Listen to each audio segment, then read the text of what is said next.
एक विधायक की बेटी घर से थोड़ी अनबन होने से किसी कारण से अपनी आत्महत्या करने रेलवे ट्रैक पर पहुंच जाती है। आत्महत्या करने के लिए ट्रेन का इंतजार कर रही होती है और ट्रेन इतनी स्पीड में आती है, जैसे ही वो ट्रेन के आगे गिरने को होती है तो उसे ऐसी झपेट लगती है जो कि वो नीचे गिर जाती है, उसे चोट आ जाती है। लेकिन ट्रेन जल्दी से गुजर जाती है। वहीं से एक साधु महात्मा जा रहे थे, युवा महात्मा होते हैं, उनका थोड़ी दूर आश्रम होता है। वो साधु महात्मा देखते हैं कि ये लड़की को ट्रेन की चपेट लगी है, तो वो उठाते हैं। उठाने के बाद अपने आश्रम पर ले जाते हैं। दोस्तों, उस लड़की को चाय बनाकर पिलाते हैं। जब लड़की को होश आता है तो दोस्तों फिर क्या होता है उन महात्मा के साथ, वो आप सोच भी नहीं सकते कि जिन्होंने लड़की की जान बचाई, उन महात्मा के साथ उसके पिता, उसके घर वालों ने क्या किया। नमस्कार, प्रणाम, मैं हूं प्रेम यादव, बने रहिए मेरे साथ। अगर हमारा आप वीडियो देख रहे हैं तो लाइक अवश्य कर दें, क्योंकि आपका लाइक करने से हमारा वीडियो आगे बढ़ता है। और हमारे चैनल पर अगर आप नए हैं तो चैनल को सब्सक्राइब करें और थोड़ा समय निकालकर कहानी अवश्य सुनें। दोस्तों, जो विधायक की बेटी ये होती है, पढ़ी लिखी होती है, जिसका नाम होता है नेहा। नेहा बहुत चतुर लड़की थी, सुंदर थी, लेकिन ये जो नेहा होती है, इसकी शादी बिना मर्जी के किसी लड़के से की जा रही थी। वो दूसरी बिरादरी का होता है, लेकिन पैसे वाले ये कोई देखते नहीं है कौन सी जात है, क्या करना है, क्या नहीं। तो जब उस लड़की नेहा को मालूम पड़ता है कि मेरे पिता मेरी शादी मेरी राजी के बगैर दूसरे से कर देना चाहते हैं, तो वो लड़की अपनी आत्महत्या करने के लिए रेलवे ट्रैक पर पहुंच जाती है। रेलवे ट्रैक पर जब पहुंचती है, पहुंचने के बाद ट्रेन का इंतजार कर रही होती है, ट्रेन के नीचे अपनी जान देने के लिए। लेकिन ट्रेन इतनी तेज रफ्तार में होती है, जैसे ही वो उसके नीचे गिरने को होती है तो ऐसी झपेट लगती है कि वो नीचे गिर जाती है पटरी से, लेकिन उसे चोट आ जाती है। लेकिन एक जो साधु महात्मा होते हैं, उनका वहीं थोड़ी दूर आश्रम होता है। वो अपने जा रहे थे तो क्या देखते हैं कि पटरी के नीचे किनारे एक लड़की नौजवान पड़ी है। तो वो ताकत करके, कोई होता नहीं है, ताकत करते उठाते हैं, थोड़ी दूर 100 मीटर दूर आश्रम होता है, वहां ले जाते हैं। उसे चोट आई हुई होती है और जब देखते हैं तो उसे ले जाते हैं, चारपाई पे लेटाते हैं, चाय बनाते हैं। चाय बनाने के बाद उस लड़की को चाय पिलाते हैं। काफी समय के बाद उस लड़की को जब होश आता है तो अपने को एक साधु महात्मा युवा होता है, उसके आश्रम पर मिलती है। तो पूछती है, आप हमें यहाँ कैसे लेकर के आए। तो वो महात्मा जो होते हैं वो कहते हैं कि आप अपनी आत्महत्या कर रही थी, पता नहीं मुझे, तो मैं तो आ रहा था भिक्षा करके, आप पटरी के किनारे पड़ी थी, मैं आपको उठा लाया। वो लड़की जो होती है कहती है कि आप मुझे बचाया, आपने ये गलत किया, मैं अपनी आत्महत्या कर रही थी। तो वो साधु महात्मा पूछते हैं, आत्महत्या बेटी क्यों कर रही थी? मरने से बढ़कर कोई पाप नहीं होता। आप मर जाओगी तो किसका क्या बिगड़ जाएगा, आपकी जिंदगी चली जाएगी।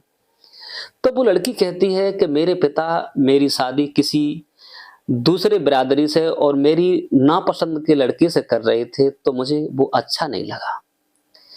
तो वो एड्रेस पूछता है तो लड़की पूरा अपना एड्रेस बताती है। लेकिन जब वो देखती है गौर से तो पूछती है, क्या आपका नाम रवि है? जब वो नेहा कहती है कि आपका नाम रवि है, तो रवि सोचता है ये हमें कैसे जानती है। लेकिन रवि जो होता है वही होता है कि बचपन में कक्षा 8 तक इसके साथ पढ़ा था, लेकिन ये विधायक की लड़की थी तो आगे बढ़ गई। लेकिन जो रवि होता है, इसकी आर्थिक स्थिति तो थोड़ी गड़बड़ थी, लेकिन ये आगे नहीं बढ़ पाया और अपना जो भी काम धंधा करता था, इसके पिता एक एक्सीडेंट में गुजर जाते हैं, इसकी खेती बाड़ी सब कुछ बिक जाती है। तो ये एक संत की शरण में पहुंच जाता है, तो वो रवि महात्मा हो जाता है। तो वो नेहा पूछती है, रवि आपको कौन सी मुसीबत आ गई सो आप महात्मा हो गए? तो वो पूरा वाकया बताता है नेहा अगर आपने हमें पहचान ही लिया है तो मेरे माता पिता खत्म हो चुके थे, जमीन जायदाद मेरे पास थी नहीं, कुछ चारा नहीं रहा, तो मैं भगवान की शरण में आकर यहाँ भजन करने लगा हूं। तो नेहा उससे पहले भी प्रेम करती थी और जब महात्मा के आश्रम पे आई तो और मोह बढ़ गया। लेकिन रवि जो होता है उस लड़की को कोई टॉर्चर नहीं करता, कोई परेशान नहीं करता, उससे प्यार से, उससे दुलार से वहां रखता है। लेकिन धीरे धीरे, एक दो दिन नहीं, रवि ने कहा बेटी तुम्हारे पिता को हम फोन करते हैं और तुम अपने घर चली जाओ। लेकिन जो नेहा होती है बिल्कुल मना कर देती है कि कदाप फोन मत कर देना, अगर आपने फोन कर दिया तो मैं अपनी आत्महत्या कर लूंगी। इधर जो नेहा के पिता होते हैं, विधायक होते हैं, बहुत बड़ी पार्टी होती है, तो नेहा को चारों तरफ तलाशा जाता है, लेकिन कहीं कोई पता अता नहीं मिलता है, कोई जानकारी नहीं होती है। तो नेहा जो होती है महात्मा से कहती है मेरे घर पे कोई भी पता न लग जाए। लेकिन अकस्मात एक दिन रवि को आया कि मैं एक संत हूं, इसे मैं यहाँ रख रहा हूं, ये रह रही है, लोग हम पर दोष लगाएंगे। लेकिन उसने एक दिन फोन कर ही दिया। जब फोन किया तो उसके पिता और गाड़ी भर के आ जाती है। लेकिन उस समय तो उसके पिता ने कोई बात रवि से नहीं की और लड़की को लेकर अपने घर चला आया।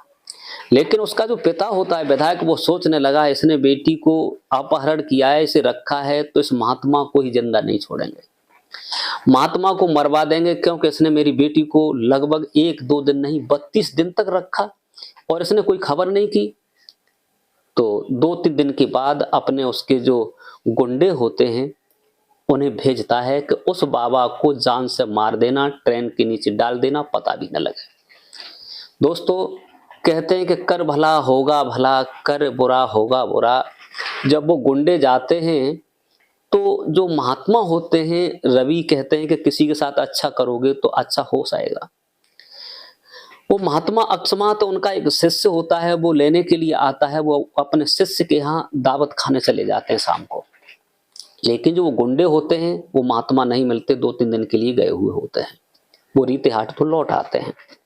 लेकिन दूसरे दिन उस नेहा को जब पता चला कि मेरे पिता ने उन रवि को मारने के लिए और गुंडे भेजे थे जिसने मेरी जान बचाई थी, क्या ये सही किया मेरे पिता ने या गलत किया? इसका मतलब मेरा पिता कसाई है, एक निर्दोष आदमी की, एक निर्दोष महात्मा की जान ले रहा है, मेरा पिता बिल्कुल ही गलत है। तो नेहा ये सोच समझ करके अपना कदम फिर से वापस कर लेती है, सोचती है ऐसी जिंदगी जीना ही बेकार है। अब मैं भी, जिसने मेरी जान बचाई है और जिसकी ये जान लेने जा रहे हैं, मैं उसी के होकर के रहूंगी, मैं भी उसी के साथ भगवान का भजन करूंगी।